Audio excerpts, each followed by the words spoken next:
Hey everyone, I thought I'd do a quick walk around of the new Beater beach truck. Like I said before, it's a 1983 F150. It's four-wheel drive, manual lockout hubs. It's got the Dana 44 in the front, the twin traction beam. It's a long bed with the two fuel tanks. Only the rear fuel tank works, which isn't that big of a deal. It's going to be on the beach for most of its life.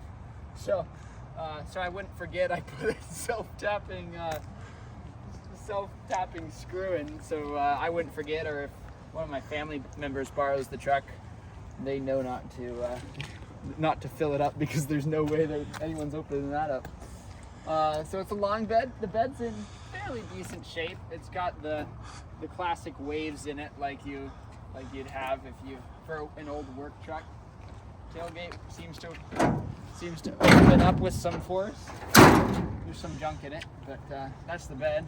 It had this big fiberglass piece protecting this side. I'm going to take that wooden panel off too, just so I can clean it out and wash the salt water off best I can. But that seemed to protect the bedside really well, so kind of handy that was in there. Tailgate folds up and down, like I said.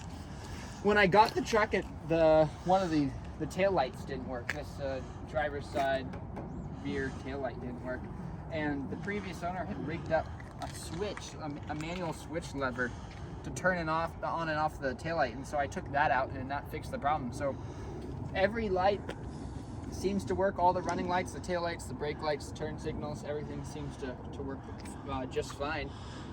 Reverse lights, even the one of the license plate lights even lights up. So I got this title as a classic vehicle in Washington, so I can drive it on the streets as well. I bought a whole bunch of recovery gear because I'm pretty sure that I'm going to be getting stuck on the beach more than once.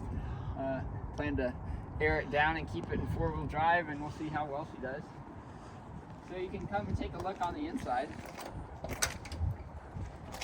It's actually not, I mean, it's a little dirty, but it's not terrible on the inside. It's got one tear and gouge in the seat, but it's got it's a 3-speed with overdrive. It's not a T18, which is fairly uncommon. I would have preferred a T18 transmission. They're a little more durable, and that granny gear would have probably been more helpful on the beach. But it's got these running boards. I don't really like the look of them, but my thought is that if I'm running through the salt water and stuff with it, that the salt might build up on the bottom of this aluminum running board rather than on the steel truck itself. So it might help prevent the rust from getting it too quickly, but who knows, it might not help all too much. I'll pop the hood so you can look under it.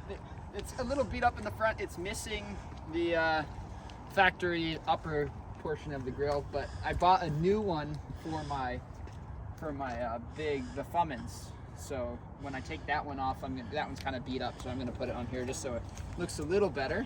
The bumper, someone's obviously ran into it on either side, and this fender's munched down here as well.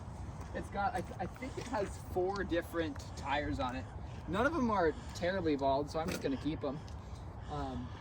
And it has 3 matching rims and one non-matching rim, but it did come with a spare, so that was kind of handy. I'll pop the hood so you can take a look under that.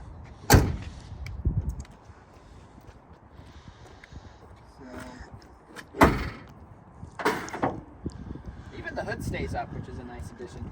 So like I said, it's a Inline 6, the Ford 300, probably the best engine ever put in a Ford. It's got very similar to my other truck, except really the only difference under the hood is that this one has power steering and my other one doesn't. It's still got the smog equipment on it.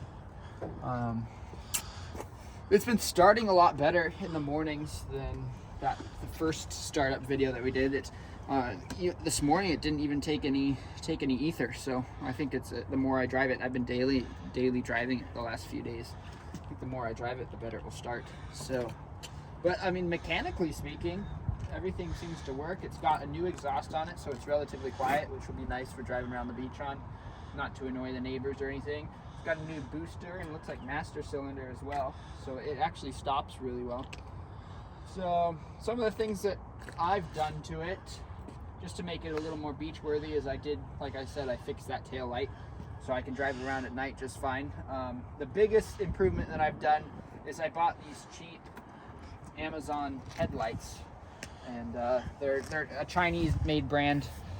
They're really bright. Here, I'll turn them on. The video won't do it justice, but it they light up the road real well. So there's just the low beams, and then there's the high beams.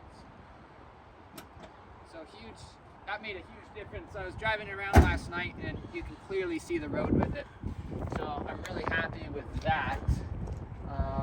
Oh, what else did I do? Oh, the big thing when I picked it up is the windshield wipers were worn out like any old car or truck. So I put new blades on. I cleaned off the windshield and I rain-xed it. So driving around in the rain here in Washington is just fine. And then one of the things that I did this morning was both the striker, the little plastic piece here on the strikers, were all they're just completely gone. So that's just PEX tubing. So it's 1/2-inch PEX, I believe.